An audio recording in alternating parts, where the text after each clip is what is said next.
Good morning, all of you. Today I will start with the next topic, that is electricity, from your chapter 5, Minerals and Energy Resources. Okay. Now, see, I hope you all understand what the meaning of electricity is. Okay. Electricity क्या है? हमारी जो बिजली है, ठीक है, जो ऊर्जा संयंत्र है, उसे हम क्या बोलते हैं? Electricity. Okay. Electricity has such a wide range of applications in today's world that its per capita consumption is considered as an index of development. ठीक है, क्या कह रहे हैं कि इलेक्ट्रिसिटी हमारी जो आज की दुनिया है उसका इतना इम्पोर्टेंट एक हिस्सा बन चुकी है. क्यों? क्योंकि हम देखते हैं कि एक इंसान पर कैपिटा मतलब प्रति व्यक्ति कितना इलेक्ट्रिसिटी कंज्यूम कर रहा है, उसके बेसिस पे हम उस एरिया के डेवलपमेंट को देखते हैं. अब देखो, इस बात को समझो. एक है आपका रूरल एरिया और एक है आपका अर्बन एरिया. वहाँ पे क्या है?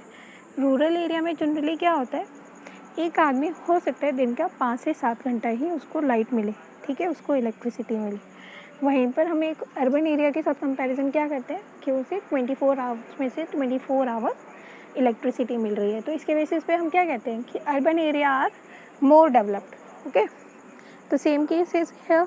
आई थिंक एग्जाम्पल से आपको क्लियर हो गया होगा कि हम किस तरह से इलेक्ट्रिसिटी की कंजप्शन से किसी भी एरिया के डेवलपमेंट को देखते हैं, और इसीलिए इसे क्या कहा जाता है? Index of development. Electricity is generated mainly in two ways: by running water, which drives hydro turbines to generate hydroelectricity, and by burning other fuels such as coal, petroleum and natural gas to drive turbines to produce thermal power. क्या कह रहे हैं? Electricity जो है वो 2 type से हम generate कर सकते हैं. ठीक है.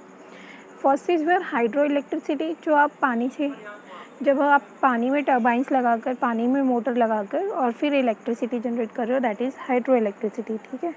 And second is your thermal power, जब आप जो आपके फ्यूल्स हैं, ठीक है, जो आपके फॉसिल फ्यूल्स हैं उसमें उनके थ्रू आप जनरेट कर रहे हो, जैसे कि कोल हो गया, पेट्रोलियम हो गया, नेचुरल गैस हो गया. ठीक है. जब इनके थ्रू आप अपनी टर्बाइंस को, अपनी मोटर्स को ड्राइव कर रहे हो और उसके थ्रू प्रोड्यूस कर रहे हो, तो वो क्या है? आपकी थर्मल पावर. ठीक है. Once generated the electricity is exactly the same. एक बार जब आप जितनी भी इलेक्ट्रिसिटी आप प्रोड्यूस कर लेते हो वो हमेशा सेम ही रहती है. ठीक है. ये नहीं कि आप जो है प्रोड्यूस ज़्यादा कर रहे हो और कंजप्शन में कम आएगी. नहीं, अगर आपने 10 मेगावाट प्रोड्यूस की है तो कंजप्शन भी उसका क्या होगा? 10 मेगावाट ही रहेगा. Okay. So the next topic is hydro electricity. Hydro electricity is generated by fast flowing water which is a renewable resource.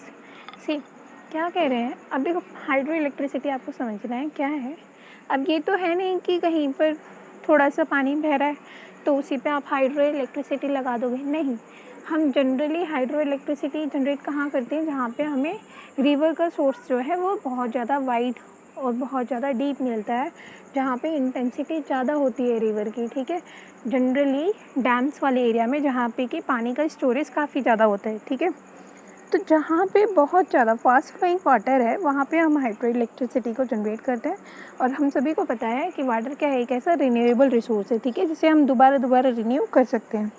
India ऐसे नंबर ऑफ मल्टीपर्पज़ प्रोजेक्ट्स आ गया ना यहाँ पे. मैंने आपको पहले ही बताया कि हम हाइड्रो इलेक्ट्रिसिटी कहाँ पे जनरेट कर रहे हैं? डैम्स में जनरेट कर रहे हैं. ठीक है. तो सेम ही है यहाँ पे बोले मल्टीपर्पज़ प्रोजेक्ट्स को ही हम डैम्स भी बोलते हैं, क्योंकि डैम्स जो हैं वो बहुत सारे काम में आते हैं. ठीक है. एक ही काम नहीं होता, उनका बहुत सारे काम होते हैं, इसीलिए उसको हम क्या बोलते हैं? Multipurpose projects. ठीक है. तो कौन कौन से हैं वे डैम्स? भाखड़ा नांगल आपका कहाँ है? पंजाब में. Second is Damodar Valley Corporation, that is in West Bengal. The Kopili hydel project etcetera producing hydro electric power. Okay. यहाँ पे हम हाइड्रो इलेक्ट्रिक पावर को जनरेट करते हैं. Next is your thermal electricity. Thermal electricity is generated by using coal. ठीक है. जनरली मैंने आपको बताया था हमारे एरिया में जो इलेक्ट्रिसिटी हम जनरेट कर रहे हैं that is your thermal electricity, जो कि किसके थ्रू जनरेट कर रहे हो आप? कोयले से. ठीक है. कोल, पेट्रोलियम एंड नेचुरल गैस, इन तीनों से जनरली कोल होता है. Okay. The thermal power stations use non renewable fossil fuels for generating electricity. जो थर्मल पावर स्टेशंस हैं, ठीक है, जो तापीय ऊर्जा संयंत्र हैं, ये जनरली किन चीज़ों का यूज़ करते हैं? नॉन रिन्यूएबल रिसोर्सेज का। हमें पता है एक बार कोयला ख़त्म हो गया तो वो ख़त्म हो गया, वो दोबारा से नहीं बन पाएगा। पेट्रोलियम, नेचुरल गैस, ये कैसे रिसोर्सेज है? These are non renewable resources. Okay, हमने फर्स्ट चैप्टर में ये किया था।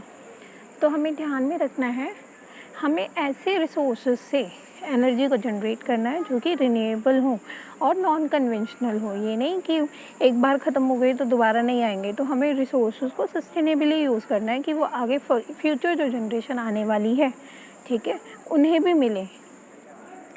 तो ये था आपका इलेक्ट्रिसिटी।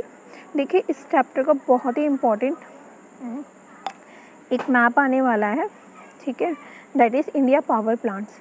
तो वो मैं आपको दिखा देती हूँ, हीरा, ठीक है। इसमें मैं जो आपको इम्पोर्टेंटली बोल रही हूँ वो आपको बहुत अच्छे से याद करने हैं। न्यूक्लियर पावर प्लांट्स तो आपको 7 ही हैं, तो 7 आपको बहुत अच्छे से याद कर लेने हैं। सुनते जाइए, याद होते जाएंगे। सबसे फर्स्ट फेज है, नोट से स्टार्ट करें तो न्यूक्लियर पावर स्टेशन देखिए यहाँ पे जो रेड ट्रायंगल में होंगे। तो सबसे फर्स्ट फेज आपका नरौरा, देखिए यूपी में है आपका नरौरा, याद रखिएगा यूपी में कौन सा है? नरौरा, ठीक है। सेकेंड आप आइए राजस्थान में, राजस्थान में है रावत भाटा। देखिए आर से राजस्थान, आर से रावत भाटा, याद रखिएगा राजस्थान में कौन सा है? रावत भाटा। थर्ड आइए गुजरात, गुजरात में क्या है? काकरापारा, ठीक है, गुजरात में क्या है? काकरापारा। आपने सुना होगा गुजराती जो है मीठी डिश बहुत ज़्यादा खाते हैं, ठीक है, शक्करपारा, नमक पारा, तो उसी से याद रखिए काकरापारा कहाँ का है? गुजरात का, ठीक है। फोर्थ जो है आपका वो है महाराष्ट्र में, दैट इज़ तारापुर, ठीक है। आपने सुना होगा महाराष्ट्र में कोल्हापुर, शोलापुर, तो ठीक है, वहाँ पर ही क्या है? महाराष्ट्र में तारापुर। ओके, तो ये कितने हो गए हमारे? 1 2 3 एंड 4, ठीक है। 5 इज़ कर्नाटक में है आपका कैगा, ठीक है, कर्नाटक में याद रखिएगा, कर्नाटक जो है संस्कृत लैंग्वेज को यूज़ करता है, ठीक है, और के से कर्नाटक, के से कैगा, ऐसे याद रखिएगा, ठीक है। Next 6th is, that is your 5th, ठीक है। 6th is Kalpakkam, that is इन तमिलनाडु। सुना होगा आपने, तमिलनाडु में बहुत सारे ऐसे ही हैं एरियाज जिनका नाम ऐसे ही है, ठीक है, पक्कम, इरवाकुलम, ठीक है, नईवलम। तो ये क्या है, मतलब इनकी लैंग्वेज ही ऐसी है जिसके पीछे ज़्यादा आता है, तो दैट इज़ इन तमिलनाडु, ठीक है।